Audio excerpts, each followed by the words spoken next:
Olá! Seja bem-vindo ao canal Ouvindo as Páginas, um canal feito com todo amor e carinho para quem gosta de livros e de boas histórias. Fique à vontade, aproveite mais um capítulo do nosso livro. Por favor, curta, compartilhe e se inscreva no canal. Capítulo 1.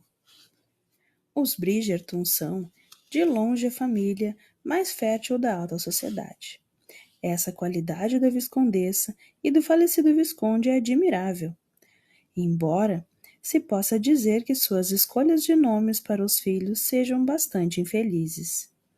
Anthony, Benedict, Colin, Daphne, Eloise, Francesca, Gregory e Hyacinth. É claro que a organização é sempre algo benéfico, mas seria de esperar que pais inteligentes fossem capazes de manter os filhos na linha sem precisar escolher seus nomes em ordem alfabética. Além disso, a visão da viscondessa e de todos seus 8 filhos num único ambiente é bastante para que se ache que está vendo dobrado, ou triplicado, ou pior. Esta autora nunca tinha presenciado um grupo de irmãos tão absurdamente parecidos.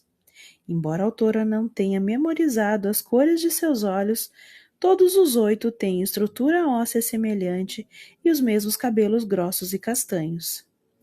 É lamentável que a viscondessa, que está atrás de bons casamentos para a prole, não tenha tido filhos mais elegantes. Ainda assim, há vantagens de uma família de aparência tão consistente. Não há dúvida de que todos são legítimos. Ah, gentil leitor, sua dedicada autora gostaria que fosse assim entre todas as grandes famílias. Crônicas da Sociedade de Lady Westleton, 26 de abril de 1813. Ah! Violet Bridgerton amassou o jornal e apenas uma página numa bola e o atirou para o outro lado da elegante sala de estar.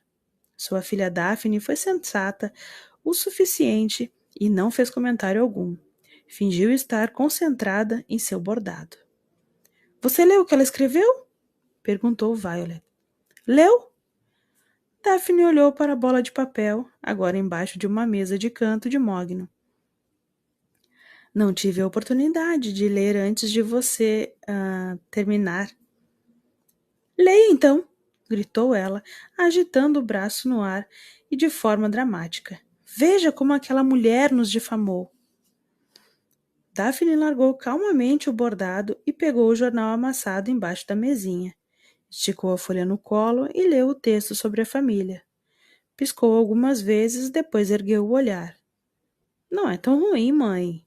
Na verdade, é uma bênção comparado ao que ela escreveu sobre os Featheringtons na semana passada. Como posso conseguir um marido para você com essa mulher difamando seu nome? Daphne se obrigou a respirar fundo. Depois de quase 2 temporadas em Londres, a simples menção da palavra marido era suficiente para fazer sua cabeça latejar. Ela queria se casar, de fato queria, e não estava sequer sonhando com um amor verdadeiro. Mas desejar um marido por quem tivesse ao menos um pouco de afeição era pedir muito? Até então, 4 homens haviam pedido sua mão. Mas quando pensara em viver o resto de seus dias na companhia de qualquer um deles, Daphne simplesmente não conseguiu aceitar. Havia vários cavalheiros que ela acreditava que poderiam ser maridos razoáveis, mas o problema era que nenhum deles estava interessado nela. Ah, eles gostavam dela. Todo mundo gostava dela. Todos a achavam divertida, gentil e bem-humorada. Nenhum deles a considerava feia, mas também não ficavam hipnotizados por sua beleza, sem fala diante de sua presença, nem inspirados a compor poemas em sua homenagem. Os homens, pensava ela com desagrado, estavam interessados apenas em mulheres que os amedrontavam. Ninguém parecia inclinado a cortejar alguém como ela. Todos a adoravam, ou ao menos era o que diziam, porque ela era muito simpática e parecia entendê-los. Certa vez, Um dos homens que Daphne julgara que poderia ser um bom marido, aceitável, dissera: Por Deus, Daphne, você não é como a maioria das mulheres. Você é absolutamente normal. Ela poderia ter considerado isso um elogio, se ele não tivesse saído para correr atrás da beldade loira mais recente. Daphne olhou para baixo e percebeu que estava com o punho cerrado. Então ergueu os olhos e deu conta que a mãe a encarava, sem dúvida esperando que ela dissesse alguma coisa. Como já haviam suspirado, Daphne picarreou e afirmou: Tenho certeza de que essa coluninha de Lady Westleton não vai prejudicar minha chance de encontrar um marido. Daphne já faz 2 anos. E ela escreve há apenas 3 meses, de modo que não vejo como a culpa possa ser dela. Posso culpar quem eu quiser, resmungou Violet. As unhas de Daphne feriram as palmas de suas mãos, enquanto ela se esforçava para conter as palavras. Sabia que, no fundo, a mãe tinha apenas as melhores intenções, que a amava. E o amor era recíproco. Na verdade, até Daphne chegar à idade de ser desposada, Violet com certeza havia sido a melhor das mães. Ainda era, quando não estava desesperada pelo fato de que, depois de Daphne, tinha mais 3 filhas para casar. Violet pousou delicadamente a mão no peito. Ela disse infâmia sobre sua linhagem. Não, afirmou Daphne com cautela. Era sempre aconselhável ter cautela ao contradizer a mãe. Na verdade, o que ela disse foi que não poderia haver dúvida de que somos todos legítimos. Isso é mais do que se pode dizer da maioria das grandes famílias da sociedade. Ela não deveria sequer ter mencionado isso, falou Violet, torcendo o nariz. Mamãe, ela escreve um jornal sensacionalista. Faz parte do trabalho dela falar desse tipo de coisa. Ela nem sequer é uma pessoa de carne e osso, acrescentou Violet, irritada. Pousou as mãos nos quadris estreitos, então mudou de ideia e sacudiu o dedo no ar. Westleton. Ha! Nunca ouvi falar em nenhum Westleton. Quem quer que seja essa mulher perversa, duvido que seja uma de nós. Como se alguém de berço fosse escrever mentiras tão ferinas. É claro que ela é uma de nós, disse Daphne, com um ar divertido. Se não fosse membro da sociedade, não teria conhecimento do tipo de notícia que dá. A senhora acha que ela é uma espécie de impostora que espia através de janelas e escuta atrás das portas? Não estou gostando do seu tom, Daphne Bridgerton, advertiu Violet, estreitando os olhos. A jovem tentou conter uma risada. Não estou gostando do seu tom. Era a resposta padrão de sua mãe quando um dos filhos estava ganhando uma discussão. Mas era muito divertido provocá-la. Eu não me surpreenderia, falou virando a cabeça de lado, se Lady Westleton fosse uma de suas amigas. Dobre a língua, Daphne. Nenhuma amiga minha chegaria a um nível tão baixo. Muito bem, admitiu. Provavelmente não é uma delas, mas tenho certeza de que é alguém que conhecemos. Nenhum intruso jamais conseguiria as informações que ela tem. Violet cruzou os braços. Eu gostaria de acabar com ela de uma vez por todas. Se é isso que deseja, não deveria apoiá-la comprando o jornal. Daphne não resistiu à observação. E de que isso serviria? Questionou a mulher. Todo mundo lê. Meu boicotezinho insignificante não faria nada, além de me deixar com a cara de boba quando todos estiverem rindo do último mexerico. Isso era verdade, Daphne pensou. A alta sociedade de Londres, em peso, lia as crônicas de Lady Westleton. O misterioso jornal chegara à soleira da porta de todas as pessoas importantes da cidade 3 meses antes. Ao longo de 2 semanas, fora entregue invariavelmente às segundas, quartas e sextas-feiras. E então, na terceira segunda, Quando os mordomos de todas as famílias de prestígio esperavam pelo entregador, descobriram que cada exemplar do periódico de fofocas estava sendo vendido pela exorbitante quantia de 5 penins. Daphne sentia-se obrigada a admirar a inteligência da fictícia Lady Westleton. Quando começou a cobrar pelas fofocas, toda a sociedade estava viciada. Todos entregavam suas moedas e, em algum lugar, uma mulher intrometida estava ficando muito rica. Enquanto Violet andava de um lado para o outro, bufando por conta daquela terrível ofensa contra sua família, Daphne deu uma olhada para ter certeza de que a mãe não estava prestando atenção nela e começou a ler o restante do jornal, ou Westleton, como a publicação passou a ser chamada. Era uma curiosidade, mistura de comentários, notícias sociais, insultos mordazes e elogios ocasionais. O que diferenciava de qualquer outro periódico do tipo era o fato de que a autora citava o nome completo da pessoa. Ninguém ficava camuflado por observações, como Lord S e Lady G. Quando Lady Westleton queria escrever sobre alguém, dizia quem era a pessoa. A sociedade se declarava escandalizada, mas no íntimo estava fascinada. O último número do Westleton era uma edição típica, além do pequeno artigo sobre os Bridgertons, que na verdade não passava de uma descrição da família. A escritora relembrava os acontecimentos do baile da noite anterior. Daphne não havia comparecido, porque fora aniversário de sua irmã mais nova, e os Bridgertons davam muita importância para as datas como essas. Com 8 filhos, havia sempre muitos aniversários a serem celebrados. Você está lendo essa porcaria? Acusou Violet. Daphne ergueu o olhar, recusando-se a sentir minimamente culpada. A coluna está boa hoje. Parece que Cecil Tumbley derrubou uma torre inteira de taças de champanhe ontem à noite. É mesmo? Perguntou sua mãe, tentando mostrar desinteresse. É, disse Daphne. Ela fez uma pausa e um ótimo relato do baile de Middlethorpe. Diz quem conversou com quem, o que estavam vestindo. E imagino que ela tenha sentido a necessidade de dar a sua opinião a respeito de tudo isso, interrompeu Violet. Daphne deu um sorriso travesso. Ah, por favor, mamãe. A senhora sabe que a senhora Featherington sempre fica horrorosa de roxo. Violet tentou não sorrir.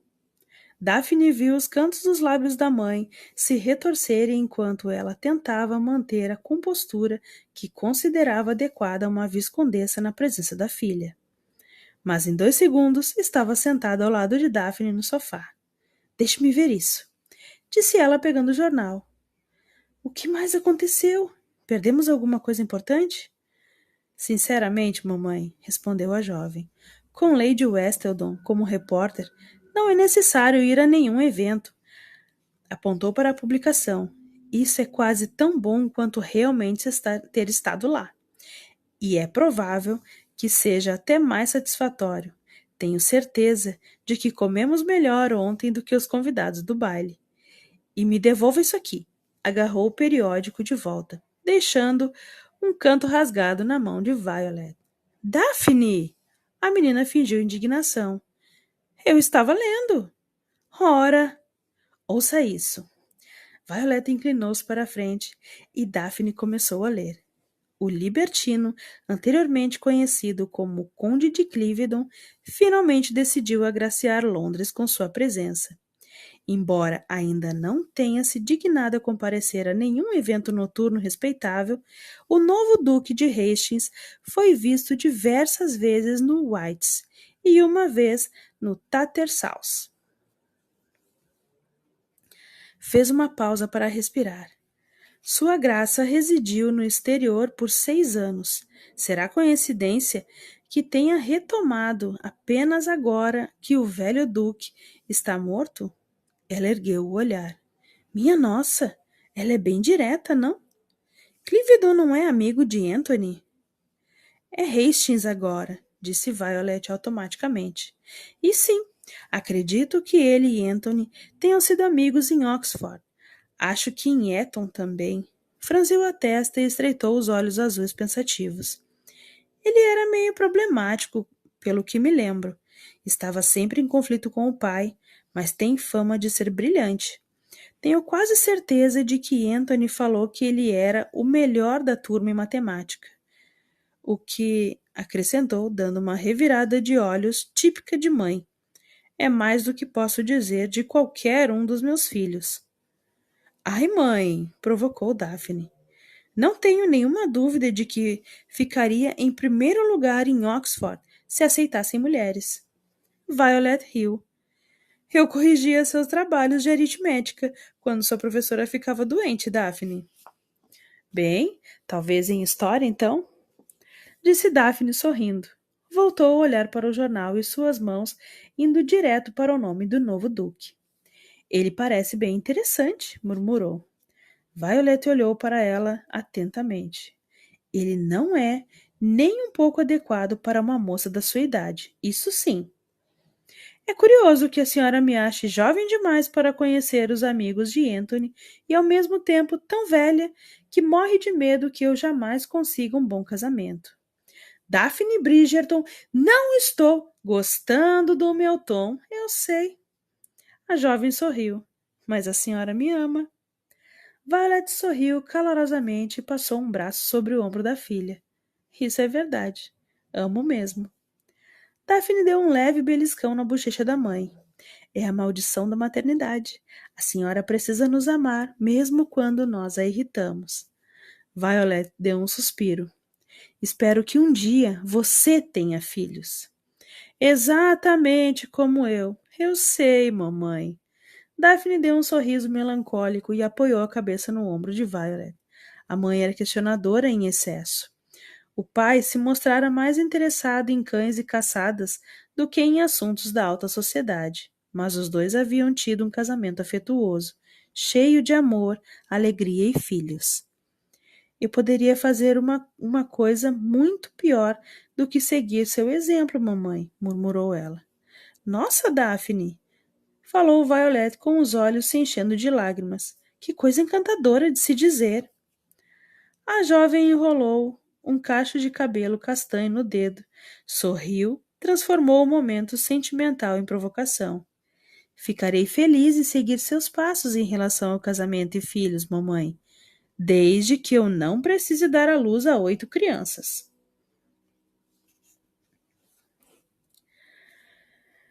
Naquele exato momento, Simon Bassett, o novo Duque de Hastings, assunto da conversa de Violet e Daphne, estava sentado no White's. Sua companhia era ninguém menos que Anthony Bridgerton, o irmão mais velho de Daphne. Os dois formavam uma dupla formidável, ambos altos e fortes, com cabelos escuros bem fartos. Mas enquanto os olhos de Anthony eram castanhos escuros e os da irmã, como os da irmã, os de Simon eram azul claros extraordinariamente penetrantes. Tinham sido esses olhos mais do que qualquer coisa que havia lhe conferido sua reputação de homem importante e influente. Quando encarava alguém com firmeza e determinação, a pessoa se sentia desconfortável se fosse homem e estremecia se fosse mulher. Mas não Anthony. Os dois se conheciam havia anos, e o rapaz apenas ria quando Simon levantava uma sobrancelha e lançava seu olhar gelado para ele. Nem tente. Já vi você com a cabeça enfiada num pinico, dissera-lhe Anthony certa vez. Desde então, ficou difícil levá-lo a sério. Sim, mas se não me falha a memória, era você quem estava me segurando sobre aquele receptáculo perfumado, respondeu o amigo. Um de meus melhores momentos, sem dúvida. Mas você teve sua vingança na noite seguinte, na forma de uma dúzia de enguias na minha cama. Simon se permitiu sorrir ao lembrar tanto do incidente quanto da conversa sobre ele. Anthony era um bom amigo, exatamente do tipo com que um homem gostaria de contar em caso de necessidade. Havia sido a primeira pessoa que Simon procurara ao retornar à Inglaterra. Que bom que você voltou, Clivedon, disse Anthony, depois que os dois se sentaram no White's. Ah, imagino que você prefira que eu lhe chame de Hastings agora. Não, afirmou Simon de forma categórica. Hastings será sempre meu pai. Ele nunca atendeu por qualquer outro nome. Fez uma pausa. Assumirei o título dele, se for obrigado a isso, mas não usarei seu nome. Se for obrigado a isso? Anthony regalou os olhos. A maioria dos homens não pareceria tão conformada diante da perspectiva de receber um ducado de herança. Simon passou a mão pelos cabelos curtos. Sabia que deveria cuidar de seu direito de nascença e exibir um orgulho incontestável pela história cheia de glórias da família Bassett. Mas a verdade era que tudo aquilo o deixava mal. Passara a vida inteira sem corresponder às expectativas do pai. Agora parecia ridículo tentar ficar à altura do nome dele. Esse título é um fardo maldito, isso sim, resmungou ele por fim. É melhor você se acostumar, disse Anthony de forma pragmática, porque é como todos irão chamá-lo. Simon sabia que era verdade, mas duvidava que o nome algum dia lhe caísse bem. De qualquer forma, acrescentou Anthony, respeitando a privacidade do amigo, ao não insistir num tema que claramente o deixava desconfortável. Estou contente por ter você de volta. Talvez, enfim, tenha alguma paz da próxima vez que comparecer com minha irmã a um baile. Simon recostou-se e cruzou as pernas longas e musculosas. Que comentário intrigante! Anthony ergueu uma sobrancelha. Um comentário que você tem certeza de que eu explicarei. Mas é claro, eu deveria deixá-lo descobrir por si mesmo, mas nunca fui um homem cruel. Simon riu. Diz o homem que enfiou minha cabeça no pinico. Anthony descartou o comentário com um aceno. Eu era jovem. Justificou-se. E agora é um exemplo de maturidade e decoro? Anthony sorriu. Isso mesmo. Então me diga, continuou Simon, como exatamente eu tornarei sua existência tão mais tranquila? Imagino que você esteja planejando assumir seu lugar na sociedade. Imaginou errado. Mas está pensando em ir ao baile de Lady Dunbury essa semana, argumentou Anthony. Apenas porque adoro aquela senhora. Ela diz o que pensa e... Simon semicerrou os olhos. E? Perguntou Anthony. Simon balançou a cabeça. Nada. É só que ela foi muito gentil comigo quando eu era criança. Passei alguns feriados escolares na casa dela com Riverdale, seu sobrinho. Anthony assentiu. Sei.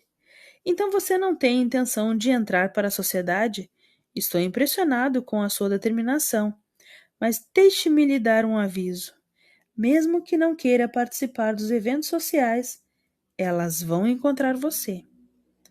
Simon, que estava no meio de um gole de cunhaque, engasgou com atenção no rosto de Anthony quando ele disse elas. Depois de algum instante, tossindo, enfim conseguiu perguntar. Por favor, me diga quem são elas? Anthony estremeceu. As mães.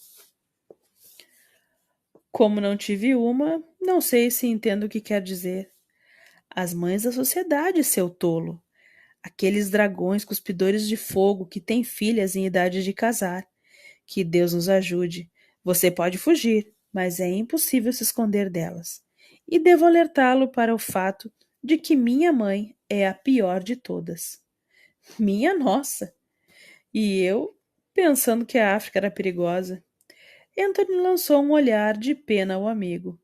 Elas caçarão você.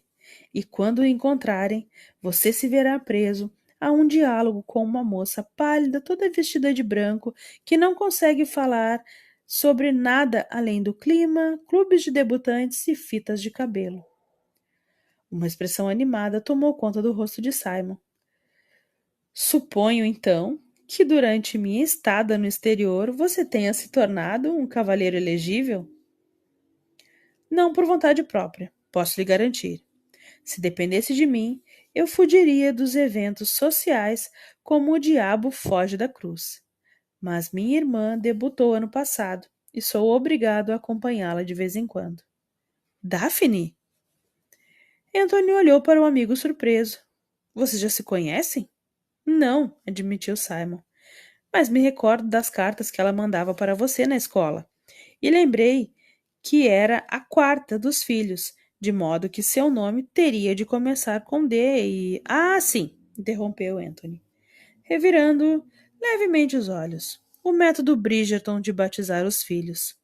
Uma garantia para que ninguém se esqueça de quem são eles. Simon riu. Funcionou, não foi? Escute, Simon, falou Anthony, de repente inclinando-se para a frente. Prometi a minha mãe que jantaria na casa Bridgerton esta semana com a família. Por que não vai comigo? O rapaz levantou uma sobrancelha. Você não acabou de me alertar sobre as mães da sociedade e suas filhas debutantes? Anthony riu. Farei com que minha mãe se comporte. E não se preocupe com Daphne. Ela é a exceção que comprova a regra. Você gostará muito dela. Simon estreitou os olhos. Anthony estava bancando o casamenteiro? Não tinha como dizer. Como se lesse seus pensamentos, Anthony riu. Meu Deus, você não acha que estou tentando juntar você e Daphne, acha? Simon não disse nada. Vocês nunca dariam certo, completou. Você é muito taciturno para o gosto dela. O rapaz achou esse comentário estranho, mas em vez de falar sobre isso, preferiu perguntar. Então ela recebeu alguma proposta? Algumas. Anthony bebeu o restante do conhaque e suspirou com satisfação. Eu permiti que ela recusasse todas. Muito benevolente de sua parte. O jovem deu de ombros. Talvez seja muito. Hoje em dia, querer se casar por amor, mas não vejo por que ela não deva ser feliz com o marido. Recebemos propostas de um homem com idade para ser pai dela, de outro com idade para ser irmão mais novo do pai dela, e de um que era arrogante demais na opinião de nosso barulhento clã. E essa semana, meu Deus, foi o pior. O que aconteceu? Perguntou Simon curioso. Anthony esfregou as têmporas. Esse último era bastante agradável, mas de raciocínio meio lento. Era de esperar que depois dos nossos dias de libertinagem eu estaria completamente insensível. Mesmo? Perguntou Simon, com um sorriso diabólico. Era de esperar? Anthony repreendeu-o com um olhar. Não gostei muito de partir o coração do pobre coitado. Hã? Não foi Daphne quem fez isso? Sim, mas fui eu quem deu a notícia a ele. Não há muitos homens que permitam às irmãs tamanha liberdade em relação às suas propostas de casamento, disse Simon baixinho. Anthony apenas deu de ombros novamente, como se não pudesse se imaginar tratando Daphne de qualquer outra forma. Ela é uma boa irmã. É o mínimo que posso fazer. Mesmo que signifique levá-la ao clube Almax, desafiou Simon. Anthony resmungou. Mesmo assim, eu o consolaria dizendo que tudo estará terminado em breve. Mas você tem o quê? Outras 3 irmãs esperando para debutar? Anthony se afundou na cadeira. Heloise daqui a 2 anos e Francesca daqui a 3. Mas depois terei um pouco de paz até chegar a vez de Hyacinth. Simon riu. Não vejo suas responsabilidades nesse aspecto. Mas ao dizer isso, experimentou um desejo estranho e se perguntou como seria não se sentir tão sozinho no mundo. Não tinha planos de começar a própria família, mas quem sabe se tivesse uma, para início de conversa, sua vida não tivesse sido diferente. Então, você irá comigo? Perguntou Anthony se levantando. Será um jantar informal, é claro. Nunca fazemos refeições formais quando estamos apenas em família. Simon tinha muito a fazer nos dias seguintes, mas antes que pudesse lembrar a si mesmo que precisava se organizar, pegou-se dizendo: Eu adoraria. Ótimo! Nos encontramos na festa de Lady Dunbury antes? Simon estremeceu. Não que eu pudesse evitar. Meu objetivo é entrar e sair em menos de meia hora. Você realmente acha que vai conseguir ir à festa, cumprimentar Lady Dunbury e ir embora? Perguntou Anthony, erguendo uma sobrancelha. Simon assentiu, de forma contundente e direta, mas a gargalhada de Anthony não foi muito confortante.